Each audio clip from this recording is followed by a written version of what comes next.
This is what I fucking love doing. It's like I don't have a job. I don't ever get tired. I don't ever get sick of it. You know, sometimes you deal with like complicated people, but see, it goes back to that same thing, man. I went to private schools in the States. I went to University of Nebraska. My major was pre-dentistry. I was destined to do that in your mouth. And, you know, like 2 years into it, I'm fucking, you know, I was getting terrible grades in most of my classes. And my dad is like, evidently you're not good at it. So I got to thinking, I'm like, well, maybe this is not for me. So I spoke to my mom. I told her I was going to leave that. And she said, yeah, go ahead, you know. And I asked her, well, aren't you disappointed or pissed off or anything? She said, no. She's a dentist. She's an orthodontist. And almost retired now. But at the time, you know, she was like 40-something, full swing. I'm like, so you're not disappointed? She's like, no, I love what I do. You got to find something you love. Is this the first time you had heard this or the first time you listened to it? Because that's a big moment in your life. You were probably like... It's freaking huge. Let's not dip into it too much. I'll get emotional. All right, man. Well, on that note, let's jump into your podcast. Fast Forward is from Nebraska, which I have a good joke about later if you want to hear it. Oh, my God. From Nebraska to Nosara. We're recording this end of high season for 2022. Carlos Araya, you're back on the podcast. Happy to have you here. And I know things are crazy right now. Life's a little bit stressful, and I appreciate you coming in on a Saturday morning. Thank you, Rich. I was going to go to the weight room, but I came here instead. So fill us in. How are you feeling and what's going on in Nosara? Yeah, well, you can feel the rain. We had one actually 2 weeks ago on a Saturday afternoon, and you can hear the chicharras in the mountain for about a month and a half now, which means rain is just around the corner. Everyone's real happy. Some of the trees are starting to show signs of recovery. But when the real rains come in, then the dust settles on the roads, literally, and just Nosara just blooms. It gets all green. And at the peak of the rainy season, you feel you're in freaking Puerto Viejo or something. It's so green and so powerful. We're lucky in that way. We really are. The thing for me is by the end of the rainy season, I really want the dry season. And by the end of the dry season, I really want the rainy season. I like the changes. I appreciate kind of the adjustments. Yeah, something I really liked about the rainy season was that it meant the town was going to be empty.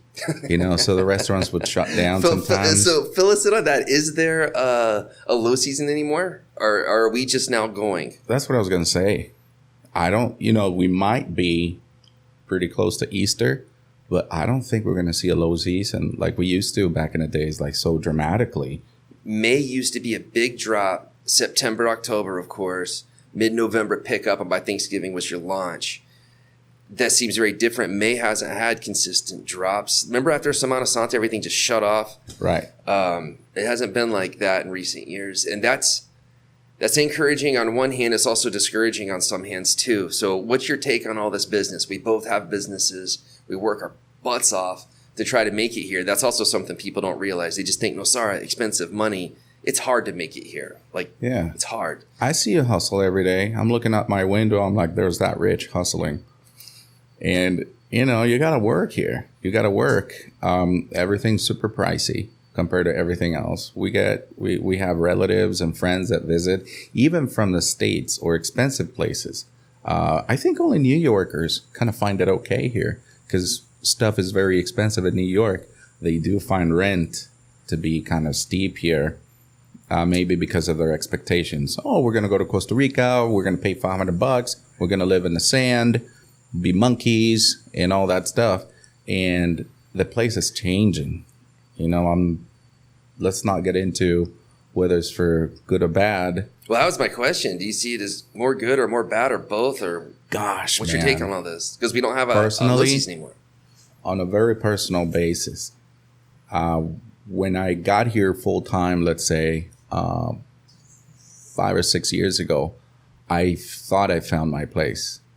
and it felt that way in every way. The kids were at home. Well, they miss, I guess going to Chuck E. Cheese on a Saturday or catching a movie, and they'll throw a fit every now and then.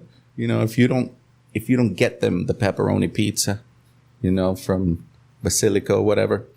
And then we were like, no, we're going to go home for dinner. They're like, I hate it here.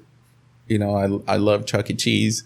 I miss everything about the city. But the truth is, they're having a gay old time here. So am I. So is my wife, I think. I really liked it 6 years ago when we came here and deployed the Araya team in this town. It's changed. I know if you talk to some of the old timers, maybe even yourself, you've been around for 15 years, you'll have all kind of authority to say, oh, you don't know nothing. You don't know nothing. We used to live in a shoebox under a tree, and you'd be right. I have all kinds of respect, mad respect for people, for the settlers, for, it doesn't give them any authority, to tell me certain things. I didn't talk about it then too much, but I thought it every day. For the first many years I was here, as soon as I met someone for the first time, it was a qualification based off how long I've been here versus you. And again, I'm from Florida. Everyone's from everywhere. Everyone's every color. Like, business owners are from every nationality. There's no, it's very different than it is here. Like, here's very, very different in that regard. And time here qualified for knowledge with many people, and it still does. And I think it doesn't, I think it qualifies for experience. Credibility also. Well, if you've been through a tough May, like, for example, you're coming out of a dry season, it didn't rain for months and months and months, and then all of a sudden it's torrential and bugs are everywhere. All right, you have my respect, because that was unpleasant, and you got through it. You still want to be here. You've been through some Septembers and Octobers. We've always had to be here then, historically, because that's when the school starts. Major flooding, electricity failure. Yeah, so people who have been here a while do have, actually I do have a lot of respect and appreciation, but you said it doesn't bring you power or authority, and that's interesting because it seemed like it used to, or people wanted that. And after I was here for a while and doing what I do with my activities and my job and just my life and the stuff I'm involved in, I learned a lot more, much more quickly than many of the people who have been here a long time. And to this day, this still happens. Like, people come down and I get sent questions, or people ask me or stop me in the street, talk about stuff. We talk about the podcast and everything else. And they're like, well, do. And I appreciate listening and hearing the story. But this is also the hard part about you. You're an attorney. You get to the facts and the figures and the actual things behind the nuts and bolts, the actual real stuff. Yeah, I have to. So it's a difference between perception and reality, I think. But I also have an artistic side that's interested in all those little things that bring color to life. So I have all kinds of respect for these people who came in before me. I respect what they did. I enjoy my conversations with them so much. I learned so much from them. And many of them, they're just observing and probably a little sad about seeing the town change so much. I would be too in that situation. I would argue to your face and behind your back that you are. Even in your 5 or 6 years, you're a little bit sad of today compared to yesterday, per se. And for people who came here and adjusted their entire lives and everything, it's a massive change. Now, that being said, there's also the flip side of it. If you look at every town in the world and this whole planet, the way it works, we're actually doing phenomenally well if we keep our green areas in place. If we stop, or if we don't lose our green areas, this place can remain ultra, ultra special and completely different than the rest of the world. That's how I see it. The moment that there's enough space for wide-scale development, that's when you lose exactly what everyone is so attracted to here. And I think everyone, from development people and real estate people all the way down to the greenest of the green, want Nosara to stay and have that feel. Even all the social scientists and all those guys who came through all found the same thing. They said you guys all basically agree on the same core concepts. Mm-hmm. It's just when you come to a crossroads, how you guys handle that becomes very polarizing. And that's what you have to deal with as a town. Yeah, it's difficult to police everyone in their actions. just like it is difficult to police There was a good everyone. police joke right there. Sorry to interrupt, but there was like 3 angles we could have went with a sarcastic wit, but we're on the podcast, so we'll keep it formal. Back. Okay. Say that again. We can go informal as soon as you like, but man, we can all agree on these things. But then there comes a moment where some people are going to make a choice and some other people are not going to like that choice. Who's to say whether that choice is right or wrong? But I've been in a situation. I guess you and a judge, I guess is the answer. Something like that. I'm not a litigator. So that's not a scenario that I'm familiar with. I'm a transactional, if you may, attorney. All right. So your existence in Nosara is based off transactions. Yeah. I mean, I'm a member of a large international office. So there's like work that we do for international companies or whatever. But here in Nosara, I'm mostly about certain acquisitions, corporate work. A lot of that is what I enjoy the most because you don't have to go around poking people's eyes. You get to do more productive things, as I say. You get to build instead of destroying. I got you. So you like the assignment of the building process as opposed to finding aha kind of thing. Well, I got to tell you, man, I had a situation where I've been talking to this guy for some time. And he's like, yeah, Nosara, it's so green, it's so natural, it's so this, and the monkeys and the turtles and all of that stuff. And I'm like, man, I feel really comfortable with this guy because we seem to see things the same way. And then he wanted to cut up this property into tiny little portions and put up like these tiny apartments, and he wanted to do commercials, and he wanted to do a lot of things. So I'm like, hey, dude, so what happened to preserving things? What happened? What was the answer? Well, first is like, how am I not preserving anything when I'm just going to cut it up into like 3 houses in commercial space? I told him, well, dude, you're kind of increasing the impact. You will have to take down some trees. You have to consider a leach field. And I listen to Nick McAlpin all the time on this because I feel pretty guilty about having to flush the toilet every time. Doesn't mean I can stop doing it, but our impact is enormous. So I told him, hey, you're going to be consuming more water because you're going to have more people on this property. You're basically going to build like 70 or 80% of it. And he said, well, if you want to preserve something, go preserve a mountain. This is... that's a big disconnect from your initial perception to end result. So it's a classic case of actions are louder than words, I guess. Well, that's what he told me. He's like, hey, if you want to preserve something, go preserve a mountain. This is in front of a commercial road. This is what we got to do with this property. He's got a point on that too. Obviously, I'm not judging either. I'm inside the belly of the beast, so I see that stuff all the time. I think where I'm at on it is I've seen for so many years and knew what was coming down the pipe that everyone's current like, oh no, it's all over. In my mind, I saw this coming. This wasn't a surprise. Nothing's a surprise. I'm actually surprised how well we're doing. We tried to get the building regulations enacted, didn't work out. I thought that might have some big, huge thing. It turned out it didn't have too many horrible things. There's actually not. I mean, I'll just say it. On Oceanal, they're not tearing down the beach right now and ruining the place with some hotel type. The rumors that are flying around aren't accurate. We have plenty of problems, and they're real. I think it's more along the lines of what you just said. I flush a toilet. I'm part of this. Once you're here, you got to be part of a solution. Yeah. People are used to amenities and social services and all these things from towns and cities and nations where they're from. It's not like that. If you're here, if you don't want to have fires, you got to be part of the solution or donate to help with that. If you insert that for every subject we have, we don't have government funding on all these things. And I think most people don't know that. The hard part of it being on the real estate side is I'm helping destroy this place. I know that. I completely know that. And in fact, most all of us are in some manner or form. Now, what can you do about it? You're not going to stop it from growing. Beverly Kitson was one of the first old timers to really say that to me. And it really shook me. She's just like, you can't stop development. That's like trying to stop the tide. But you can do something about it where you can. And that's why many of the people who started this place helped form it into what it is today. Of course, it's heartbreaking for them to see the construction you just saw driving down this road. At the same time, I knew that stuff was happening years ago. So it's very confusing to be in the belly of a beast and a machine that you also don't want to be in, but I also want to provide for my family, and I'm not doing anything wrong, but I'm also doing everything wrong. Yeah, we got to find the balance as a community.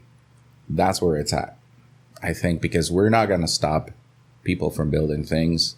You've seen what happened next to the Giardino. What's it called now? Over by El Local? The gardens. And the gardens? Yeah, everyone saw that property, how it went from just regular, Nosara forest to dirt. There's hardly. Oh, you're talking about the one beside there. Yeah, the one. Okay, I was going to say the it. Gardens is phenomenal. They've been incredible. Like the property right behind it. Okay, yeah, where they just did the cuts. Yep. And we all see it happen. And someone wrote on that mesh they have outside, "Don't cut any trees." Gosh, man, I wish no trees had to be cut to achieve whatever they're going to achieve on that property. Respectful to whoever the owner is and whatever he's planning on doing. We can't police people. I mean, people have the same rights you and I do. That is the problem. It should be the solution also. Talk me through that. It's nice to hear that side of the equation. Well, How do we solve it? We have rights, thanks to the law. That means the law is also the solution to that. So I think in time, we're going to have these regulations in place, or a real zoning plan. I think that needs to come sooner or later. See, I earned my stripes in this kind of stuff working in Jaco, and Jaco, that place, I call it Ghetto by the Sea. I hope nobody over there watches this thing. Hey, people who just I don't want to lose this point. For people who might not be familiar and understand, who are just familiar with Nosara, talk about the difference between Jaco and Nosara as you see it today. Okay, well, Jaco is in Central Pacific. It's about an hour and a half, hour and 45 minutes from San Jose nowadays, through 27. But back in the days, you have to drive through Atenas, so maybe it was a 2.5 to a 3 hour drive. Once we left San Jose on a New Year's Eve at 11:30, and I swear we made it to Jaco by midnight. But it was a long time ago. Yeah. And it was, very fast driver, whatever. But it is one of the closest beaches to the city. So they get a lot of visitors. Okay. So how did it develop over the years compared to here? Well, it was an attractive market because of the proximity. That is a completely different market. The people who are here, all of us, the settlers, the people that are coming in now, they're different. They're different people. They like, well, back in the day, I think it was more evident, but the seclusion, the privacy, the nature, even the challenge of the adventure of getting here before the bridges in the south were built, or before the road from Nicoya was even put in, or paved. When they had that white stuff that people were driving off on. It's a different kind of tourism. The tourism in Jaco, they just basically want to see Florida. They want to see the buildings. They want to see the restaurants. They want to see the lights, the loud. They want to go fishing in the morning. Then they want to go party all night in the evening. They want to have plenty of options to have dinner. They like the entertainment, the live music. And of course, there's a big sex industry out there. You cannot cover it with a finger. It's a part of it. And it's part of the attraction in Jaco. I mean, there are companies doing bachelor's party there. The bachelor party business is very lucrative there. We're talking thousands of dollars in cash that are being paid to people who do this. Companies, organized companies, outfits that do this. Okay, so Jaco it's a totally different beast. They've had freaking 13-story buildings. They've had them for 15 years. All right, that's more what I'd like to hear from you. How did the two towns develop differently? One has green areas that interrupt the community. There's no room for widespread development. The other has streets and avenues, and then the commercial gobbled up the beachfront, then went tall. We're not tall. They are. It was much easier for them to evolve upwards and outwards. We are more like there's a little little street here of a town. There's a little town over here, like was interrupted by trees. So what keeps us from turning into them? I think a big thing is the 200 meters of the refuge. God bless. If it weren't for that, they would have torn down every tree, and there would be restaurants because people want to get their feetsies in the sand when they're chugging margaritas, you know? They want to see the beach and beyond the beach. And I appreciated that history you gave us on Jaco. My perception moving from the States and Florida to come here is a little different. I see it as the surfing connection because that's what brought me to Costa Rica. So once the consistency of the wave at Jaco and then Hermosa was discovered, that was the first trip I made here. Right. There's surfing there. There is some surfing. So it was for surfing. Then after being there a minute, it was like, wait a second, I'm down in this beautiful country. What's going on here? Let me check some of these other areas out. And that's when you stumble across a gem like Nosara.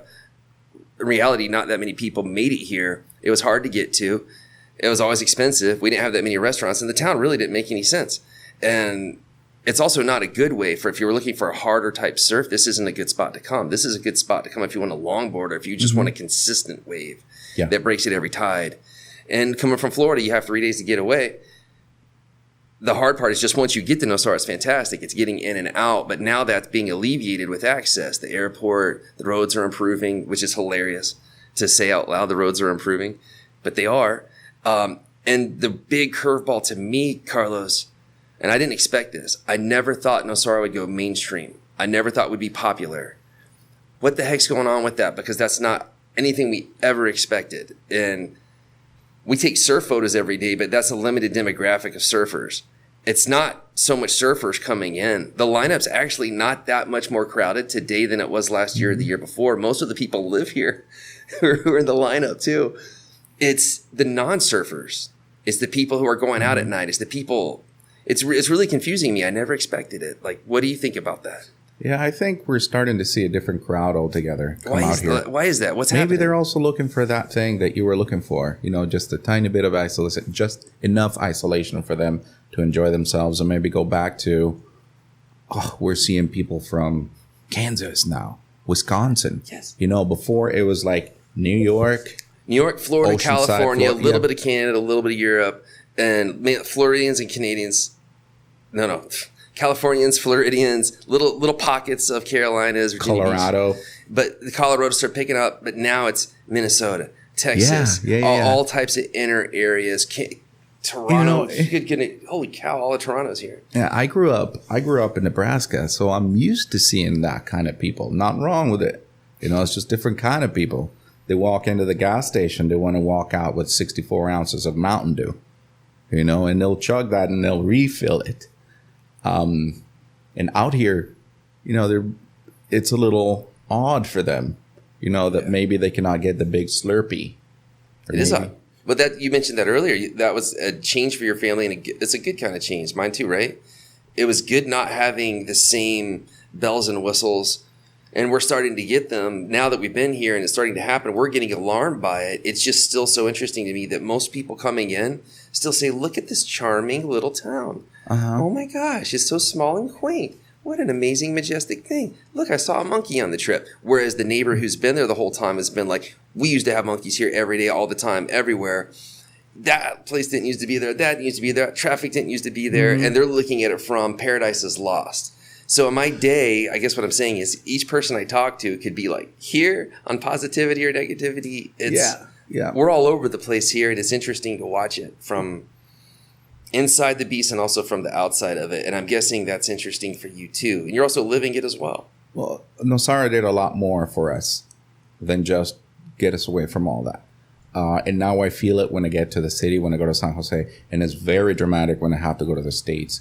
You know, I have to travel a lot for work, meetings and things like that. And sometimes I get to the States and, well, it's pretty extreme in a place like Vegas or New York, but you're starting to see it in smaller towns. I like smaller towns a lot more.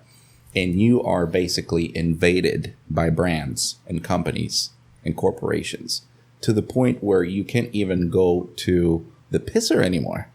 There's condom publicity here, Viagra publicity there, and you're just trying to take a piss. Then you go to wash your hands and there's another sticker, you know, vote for this guy or the other guy. I was going to say, heaven forbid you go in during an election year.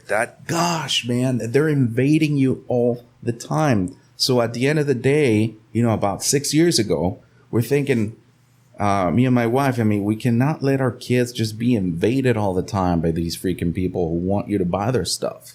We want them to be able to develop their own opinion about their own needs before they even go and consume shit from other people. I got you. So the appeal that you were mentioning of this place, is it still just far enough away to give people a break and feel a little bit liberated and back into nature? In the specific case of our family, we're living in the city. Lucy was she was 3 or 4 at the time. My daughter, Monkey, was just born. He was just a few months when we made this call. And, I was putting in long hours at the office. I was driving an hour and a half to get there in the morning. I would eat lunch, at the office or a restaurant nearby. I would drive back an hour and a half at night in traffic. If you want to do something productive in traffic, what can you do? Listen to some podcasts. Well, that's also new. That wasn't around too much back in the day. Yeah, well, I listened to my stuff from the 90s, and my wife is like, that's the oldies. So I guess it's the oldies now. But I'm listening to news. I'm trying to be productive with my time there. Now, what happens is that's on a weekday. You get home at about 9:30 if you're early, and you peek in your kids' rooms, and they're asleep. And you didn't see them all day. You drove them to school. That's about as much time you got with them. That's on a weekday. On a Saturday, you want to get up early. You got to run all kinds of errands that you did not get to run during the week, because living in that kind of stuff creates its own overhead. Oh, I gotta wash my car. I gotta go get the oil change. I gotta go get a haircut. I gotta go. You gotta go go all the time. So on Saturdays, you're going also. And then on Sundays, you have time for whatever hobbies you may have that you also have to rush to and from. Archers. Yeah. Well, in our case, my wife and myself, we were rugby players. So Sundays, we go to the rugby matches or tournaments. And then afterwards, we get together with the teammates, and then we go back home and get ready for the next day.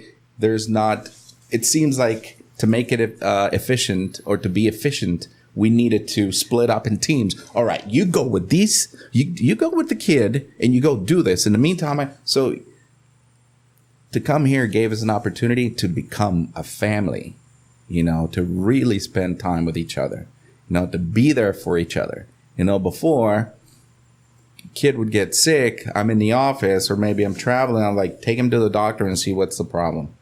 And now we're together. We're dealing with things together. We dealt with the flooding a few years ago. We got locked in. We tried to get out the Marbella way, and we ended up 3 days in there, 2 days with no electricity.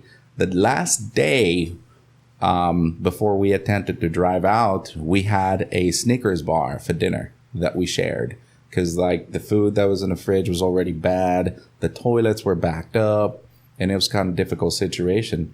And we ended up driving out that day. The entire country was collapsed. And this is 3 years ago with that hurricane. But we did this together, so yes, we've been a family, typical definition. But out here in Nosara, we became. Is it safe to say, despite all the changes and the growth and the bad stuff, let's call it that, you're glad you made the decision, your family's closer, and life is better, and Nosara still has its appeal for you? Yeah. Is the luster starting to fade a bit, though? We're adapting. I guess we are also familiar with what's coming, and it's what we were trying to get away from a bit.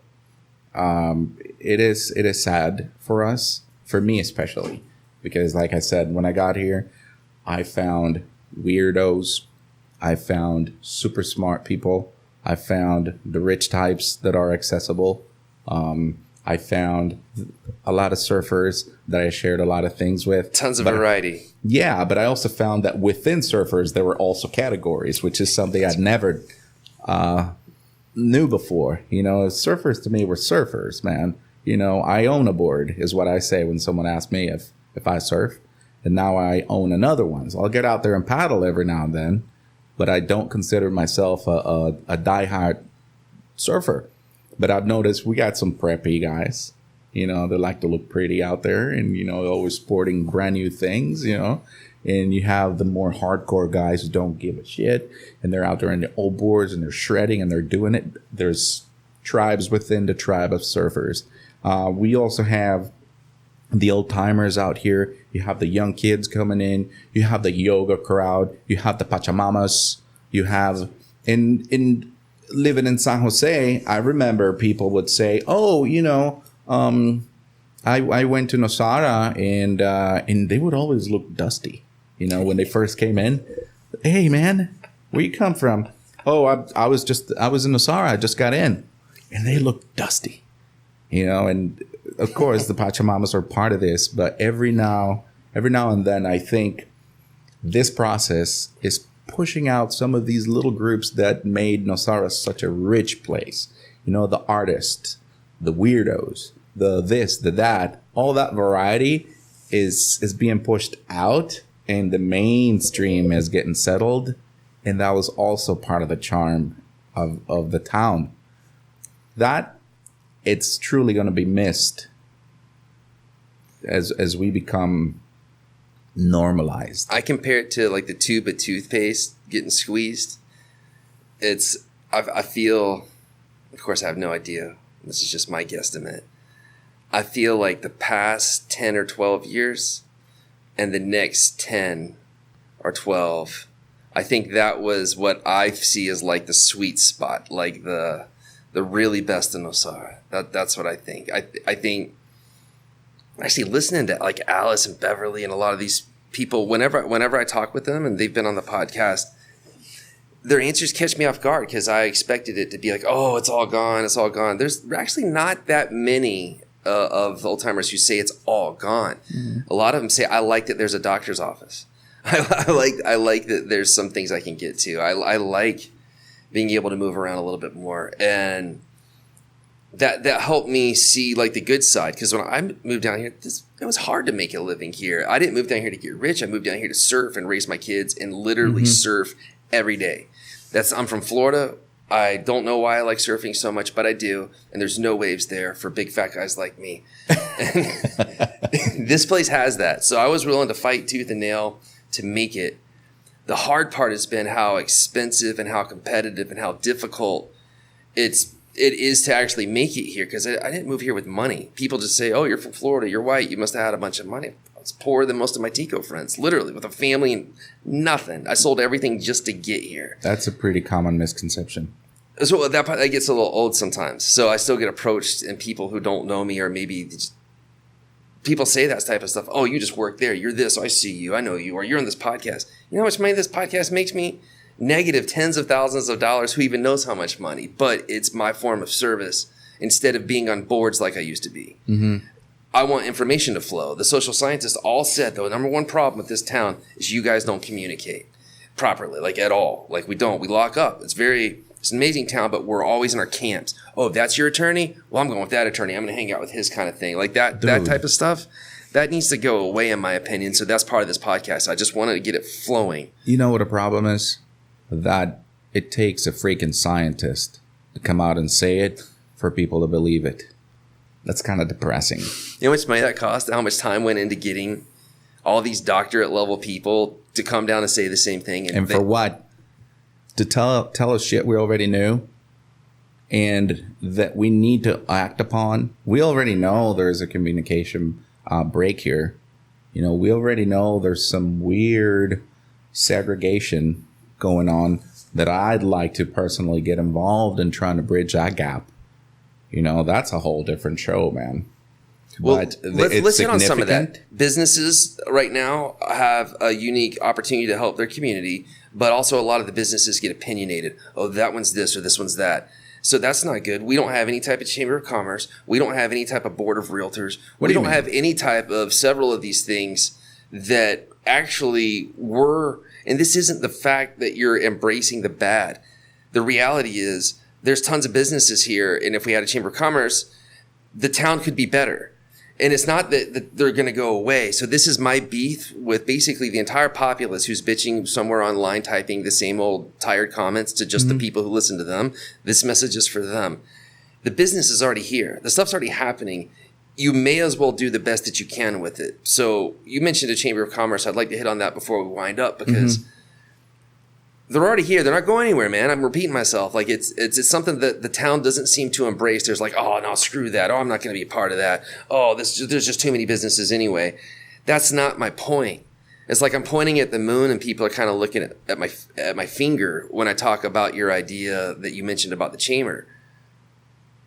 Fill us in. Is that going to happen, or is there just too much resentment and too many egos in the way, or like what's the deal? Well, this is the thing, man. The growth in business is a sign of growth in population, and maybe socioeconomic development, that kind of stuff.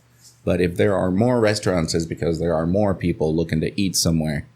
There's not going to be an empty restaurant just opening every day, every year, without any people going to it. Well, why is the Chamber of Commerce a bad thing? And then why can't we get one going?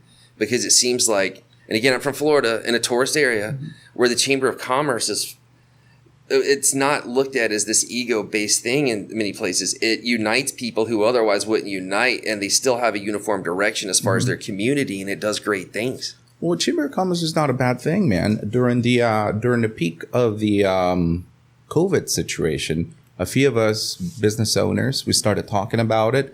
We actually incorporated one. And, Robbie, Lily, Alex from Mario Masters, a few of us were talking like, geez, what are we going to do?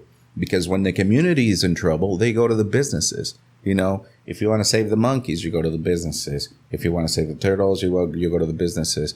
If the everything. If the advice needs something, you go to the businesses. So it's like when you're a kid, you go to your parents for everything. Who do your parents go to? Now that we're parents, now that we're 40 or something, of course you're 37, something. I'm 46. So who do the grown-ups go to? Who did my parents go to when they had issues? My grandma and my grandpa being dead.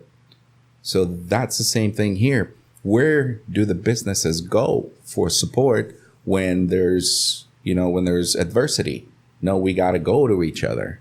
We need to help each other, because we can't go look at the town or the population or the turtles for help. They come to us for help. So we need to support each other is what I think. And that was the whole idea behind it. Are you guys going to keep going with it? Is that something that's going to happen? Yeah. What happens is we needed, what we discussed is we need to make a statement first to the community of the intentions behind the Chamber of Commerce, which is to maybe consolidate all of this power, all of this energy, just concentrated and aim it at solving problems effectively, because we're all like trying to do our little things here and there and cause an impact, a positive impact in the community. And we're all trying to do something, but it's like little ants doing something. If you grab the whole ant farm and aim it at something, it's like a laser. Okay. So it would be more powerful, more effective, more meaningful. And of course we would be able to really solve problems and help each other. So there's more to come on that. That's going to happen. Yes. There's plenty of opportunity in this town. We just have not looked or have not found, or maybe it came up this week. I'm trying to talk to Lily about this whole situation with the bus. There's a flip side to it, and there's things that need to be balanced, and also we need to study these things thoroughly to see how we can be of help without assuming the entire responsibility that also belongs to the people. I mean, come on. Another similarity with your parents. Yes, they will help you and they will go all the way for you, but you better damn pull your own weight on this one. Okay? So it's not about just solving people's problems. It's about becoming a part of solutions in a more effective way. And of course, we help each other. There are forums also where a unified type of presence has great effect. For example, if we go, each one of us, to the municipality asking questions and whatnot, they're like, oh gosh, here's another business from Nosara trying to change the world. And they'll just stamp it, get in line. But if we showed up in numbers, if we had the presence, and I remember it many years ago when we launched a little initiative with neighbors to get the municipality of Santa Cruz to start looking at some of the roads. And they kind of did. But I mean, when the neighbors were going to the municipality, and we're talking right across the bridge, you know, and I was driving from Guiones to Marbella every day for work, and I was crossing these rivers, and my car was at the shop every 4 months for brakes and suspension, and it would take me an hour and a half to get there because I was driving so slow. And for these people to go to the municipality one by one, you know, the municipality will just discard it, you know. I got you. That all makes sense. I want to explore this more with you in the coming months. Maybe that's our next update. Maybe if you guys get some more formalization or questions or ideas you want to get out in the community, hit me up, because I wouldn't mind doing an episode. If I could use this right now to like invite any businesses to like hit me up and see if they could become a part of this. Other attorneys too. Anybody, we can start talking to each other, and we can become organized, and then we can start promoting certain things. See, the health of the community is the health of the businesses. A community that is sick with problems, it's also a problem for the businesses. Yeah, transportation, just all of it. This is interesting. I do want to dig into this more because this is real. Mm-hmm. I've taken up enough of your time today, and I really appreciated hearing from you. I got all day, Rich.